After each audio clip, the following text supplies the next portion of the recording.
Hello and welcome to episode 5 of the Innovation Conversation, brought to you by Innovation Network. You can go to our website at www.innovationnetwork.online.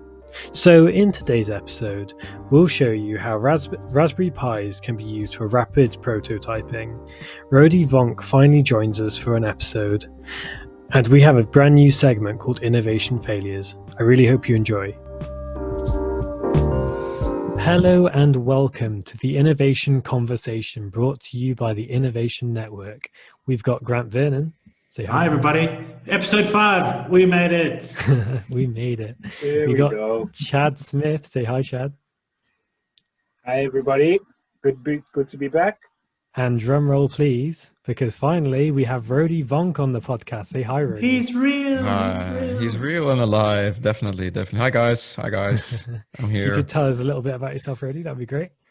Yeah, sure. I'm Rody Vonk from the Netherlands. I'm a trainer on design thinking, creativity, and innovation. And started my career as a graphic designer and a concept developer in the advertising industry. And since 7 years, I transformed into a trainer on creativity and innovation. I've been doing that for 7 years now, all around the world, and of course, last few months online with you guys. So good to be on this podcast, guys. Awesome! It's great to have you here finally. Right. Yeah, well, the only man in the Netherlands to have bought and sold 2 houses during COVID-19 lockdown. If that's not innovation, I don't know what is. That was the best innovation ever, definitely. Absolutely. Awesome. Okay, well, without further ado, Grant, do you want to take us to the first article then? Yeah, absolutely. Thanks, Connor. So innovation news. We've been talking a lot over the past few episodes about clever COVID pivots, and keeping up with that theme. I'd asked the question last episode about what about hotels? Could hotels pivot? And I've seen some really interesting ones. So there's an article about hotels that have pivoted into restaurants, and each room would be a social distanced dining room. So a clever way for hotels and restaurants to collaborate and have socially distanced dining, which I really loved. I've seen another hotel that turned all their rooms into co-working sort of serviced office spaces. So if you've got a 5-year-old at home and you're struggling to be productive, you can rent a hotel room as your virtual office, which I really loved. And the most interesting one, they turned a hotel into an art gallery. So a really large, open, socially distanced art gallery. So all sorts of cool pivots happening here. And I really love that. People just totally transforming to deal with the challenging times we live in. Nice. Yeah. So I guess that's pivoting to a different sort of business model, I guess you could say. So yeah, it's really interesting. Rody, do you have any thoughts on that? I had the same example, Grant. So here in the Netherlands, they had, especially for lunches, they had a hotel rooms changing into a lunch area for small groups. So it was similar, but definitely a good one. I think building up on that, you saw these small greenhouses in the Netherlands where you could dine. Yeah. So they set them outside on the terraces of restaurants. So I think, great to see how you sort of change your perspective on what is a hotel room. Well, of course, normally there's a bed and you sleep in it, but it's a separate space where you're separated from others. It's relatively small, and what can you do with it? Well, basically a lot of things, and even more, I think, that we just were discussing. So, yeah, definitely. That seems to be a theme going through the pandemic, doesn't it? Just sort of like free space that used to be used for one thing now being converted to another thing, because necessity has made them have to pivot. So yeah, it's really interesting. Yeah. Chad, do you have any thoughts on that? I just have one thought. I need a coffee shop somewhere near me to partner up with some sorts of restaurant so that I can safely go for my cup of coffee every day. I love this idea, and I think more restaurants should partner up with more hotels that are really losing a lot of money in this challenging time. Yeah, definitely. Awesome. Well, yes, it's very interesting innovation. Yeah, definitely needed. So shall we go to our next article then, Grant? Yeah, so the next topic I wanted to chat about is just corporate innovation tips.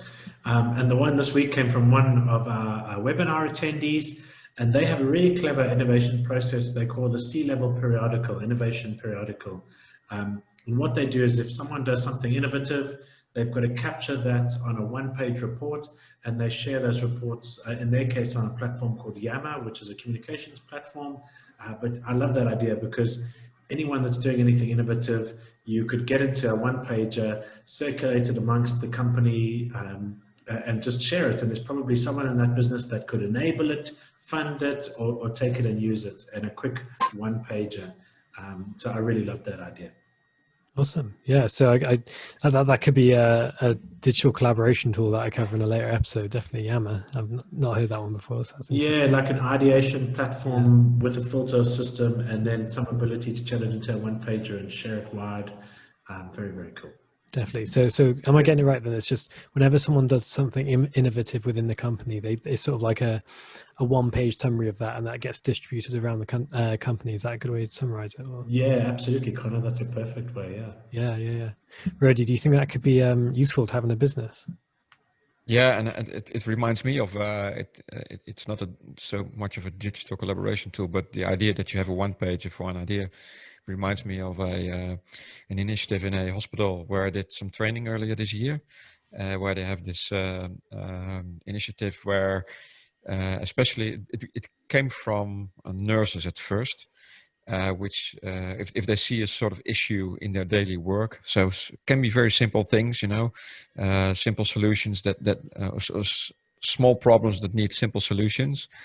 They can fill out this simple piece of paper, send it into the special team they have, and together with students, there's a coordinator that's working in a design thinking way with these nurses in the room to solve that issue and iterate until it's the best solution that they can think of. So what I like about that is the nurses stay the owner of the problem. They're involved in the process, and it's just also on one piece of paper that they send in, and then the team is starting to work on that, and that they're getting like, I think it was 70 to 75% of the topics that were brought in came to a working solution. That's amazing. That's awesome. Yeah. It's a really great initiative, and they have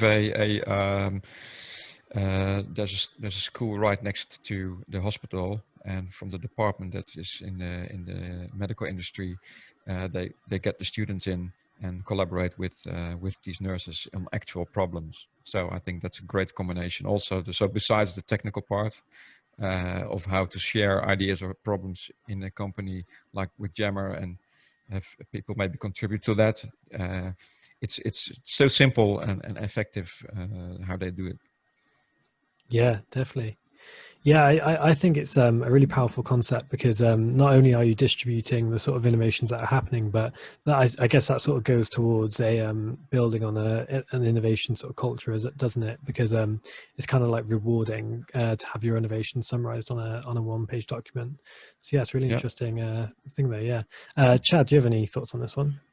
No, this just reminds me about something Grant mentioned in one of the earlier episodes. I can't remember which company it was, but they got their employees to actually buy into innovation and spend their own money on actually donating the money to certain innovation outreach projects in the company, which I really like. But I think there's a lot of synergy between these two ideas, and maybe there's a way to bring them both together. Yeah, like a Kickstarter, GoFundMe portal for your company. That could be a good one. Yeah, very cool. Yeah, cool. So shall we jump into a new segment then? One that has not been done on the podcast before. So Chad has a new segment. What do you want to call the segment, Chad? I'm going to call it Failure of the Week. Let's just stick with what we know. And I'm seeing the segment as just everybody wants everything to go smoothly, and we want you to get more comfortable with failure.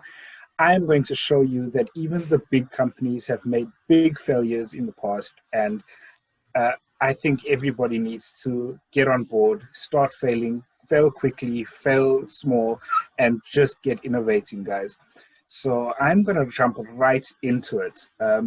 My first one is, I don't know, in 2008, there was a Peak device that came out, which was email in your hand. At that stage, that was something really new, nifty, something that everybody got excited about. This device was only available for about 2 years, between 2008 and 2010. But in 2009, a year after the original device came out, there was something called the Twitter peak. Now, Twitter, everybody knows what Twitter is. Most people use it. And come on, it's a huge company. And I don't think they could have failed any worse. Every single person that used it hated it.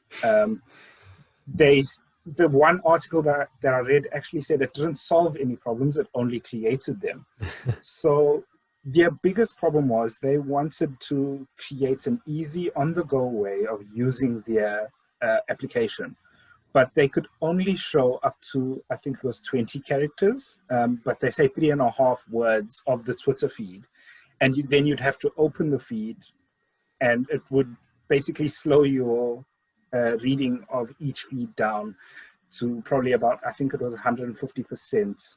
That was I know. So a whole device just focused on reading and sending tweets, but only small tweets. Did they know about this thing called the mobile phone that was getting quite big? I don't think they did. It was definitely one of the biggest failures that I've seen. And the selling point was a horrible selling price as well. The device was $99 upfront, and then almost $8 monthly for the first 6 months. Or you could do a $200 lifetime plan. To me, that sounds like a very expensive thing where you buy a mobile phone that just does everything now.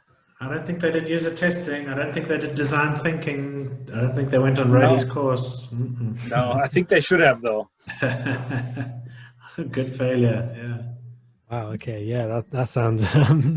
so I mean, yeah, I think any electronic device that's dedicated to only one thing is questionable, to say the least. I can't think of a sort of electronic device, a computing device that succeeded in just doing one field of program. Yeah.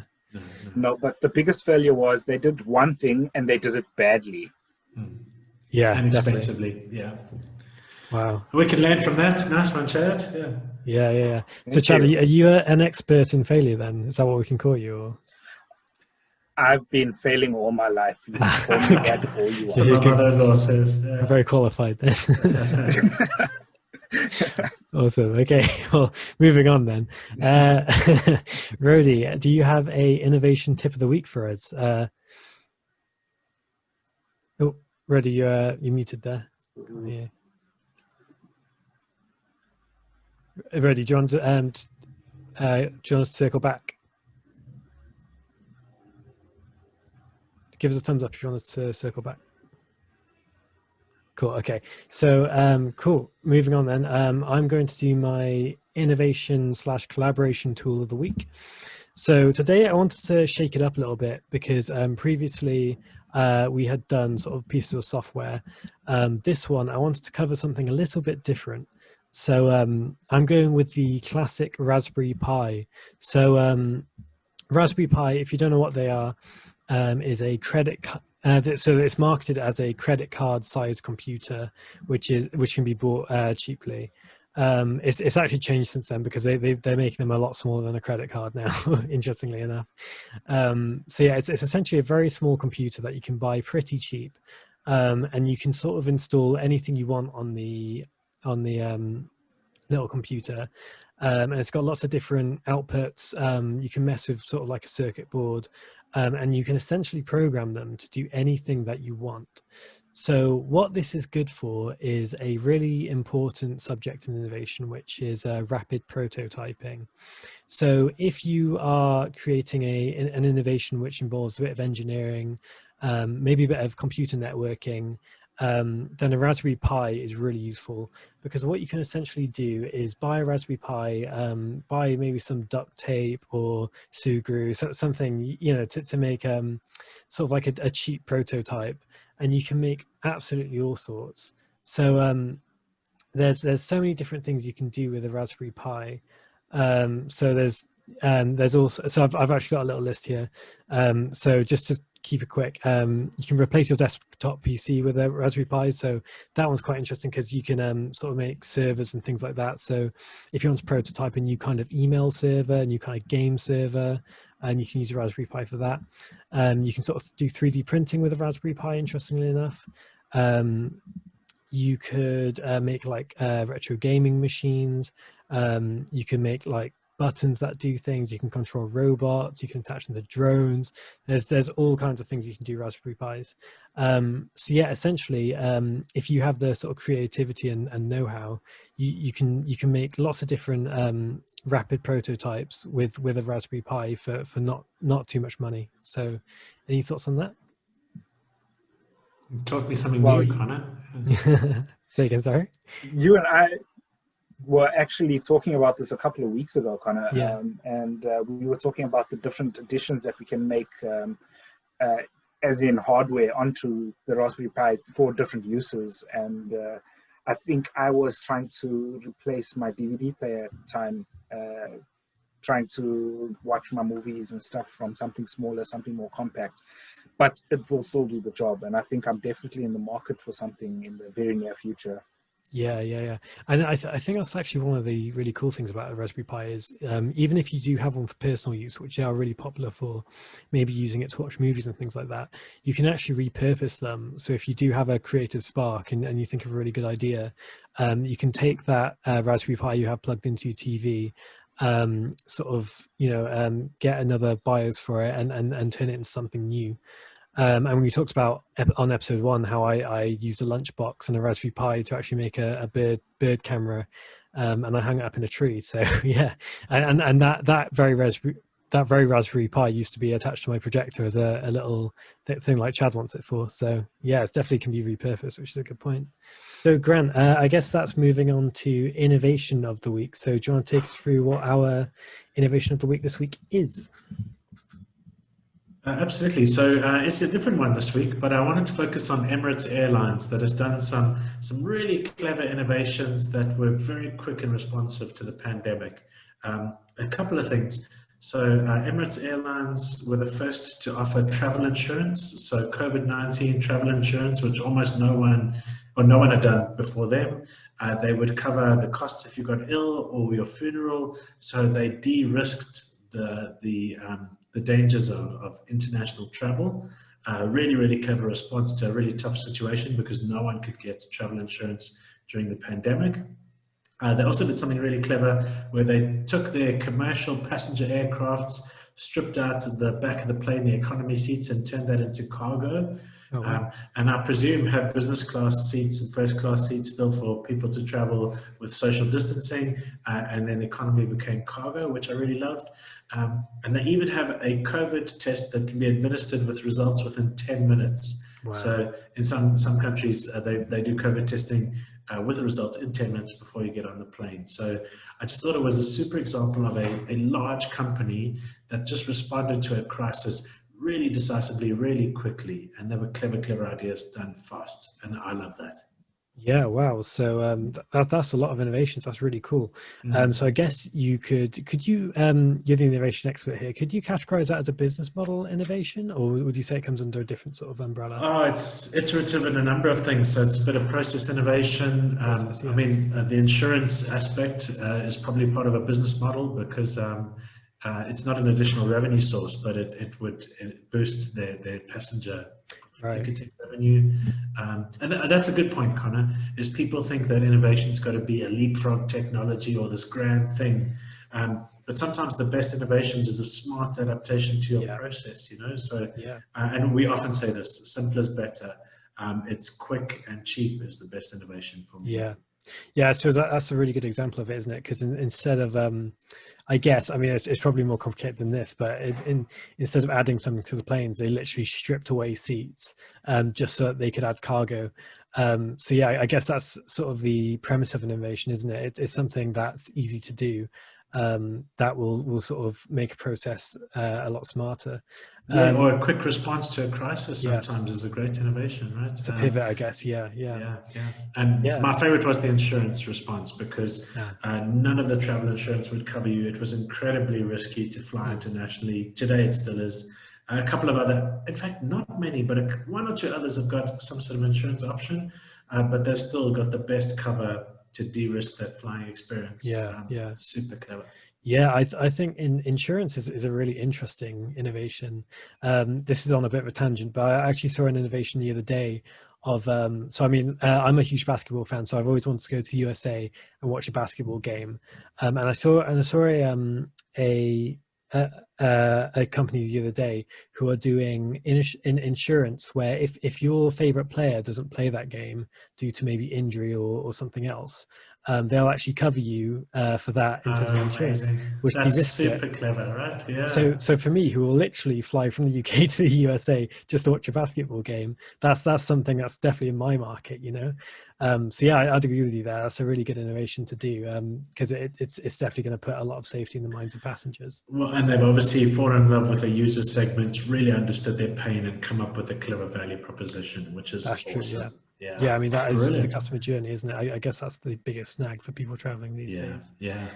Yeah, definitely. And that's sort of going with the theme from the first article that you covered in this podcast, which is big companies sort of just changing doing little tweaks with the sort of, well, in this case, the space in the plane for that one example, and using it for something else. So yeah, it's really interesting. Cool. Okay, so shall we move on to the innovation tip of the week? Do you have one for us this week, Ryan? I do. So the innovation tip of the week is a very simple impact versus effort canvas that we've been using in our business. So it's a 4-quadrant matrix. Imagine a picture with impact on one matrix and effort on the other. And you could basically take all of your innovation ideas, project tasks, put it in the middle and decide for the effort that you need to invest, what's the impact? And obviously you're looking for things that fit in the top left-hand quadrant. So they're high impact and low effort. So I don't know about you guys, but we often find we've got so many innovative ideas and we struggle to prioritize ideas. Where do we start? How do we get quick wins and traction? So it's simple. If you just Google impact effort canvas, you'll get something off the net. And it's a quick and easy canvas that's really valuable to prioritize your innovations. Yeah, definitely. I really like this one because I've seen during our courses, you know, that whenever a big group uses this, it sort of cuts out people falling in love with their solution. So you find that someone who's quite dominant in conversation might fall in love with their own idea. And what this prevents is them sort of trying to shoehorn that into as a solution to a problem. And what this does is when everyone finishes with their sort of ideas, this is a filter which everyone can agree on, because essentially you're all going to agree roughly where it goes on the canvas, and then you've got that green zone, which is that high impact, low effort, and you're going to pick one of those, preferably the one on the top left sort of thing of the matrix. So yeah, I really like this because it sort of cuts out all of the debate and the sort of dominant people taking over sort of thing. So yeah, definitely, that's a really good one. And it could even be that you blend a few together. So there might be a couple of things in the upper high impact, low effort quadrant that you could blend together. So absolutely, it's a very quick way to decide where to focus your energy and resources. Yeah. And do you think that's an easy matrix to sort of implement? Do you think people could sort of turn this podcast off and go out and do this, or do you think it takes a bit of practice? No, it's quick and easy, man. Awesome. So it could be project tasks, it could be ideas for innovation that you brainstormed. Google an impact effort canvas, throw a few post-it notes on, and you're away. Awesome. Cool. Well, that's a really good innovation tip of the week there, Grant. Cool. Okay, so I guess that wraps things up for this week. So I'd like to thank you all for listening to episode 5 of the Innovation Conversation, and we'll see you next week, guys. Yeah, thanks so much. Getting better every week. We know it's rough, but in innovation, we often talk about a rude word, a poor first draft, and we're all about getting content out, sharing it widely. It doesn't have to be perfect. It just has to be quick and innovative, and I love that. Fail fast, yeah. Because I mean, we've sort of we made the failures now with this podcast, and now we're further along. Whereas if we started this nowadays, then we'd be making those failures now. So definitely just get going, hit the road, and make pivots and improvements. Yeah, absolutely. And I love that innovation quote, which is, if you're not embarrassed about your first prototype, you waited too long, so definitely. Got to get it out. Yeah, awesome. Well, on that note, Cool. See you guys next week for episode 6. See you next week, guys. Bye, guys.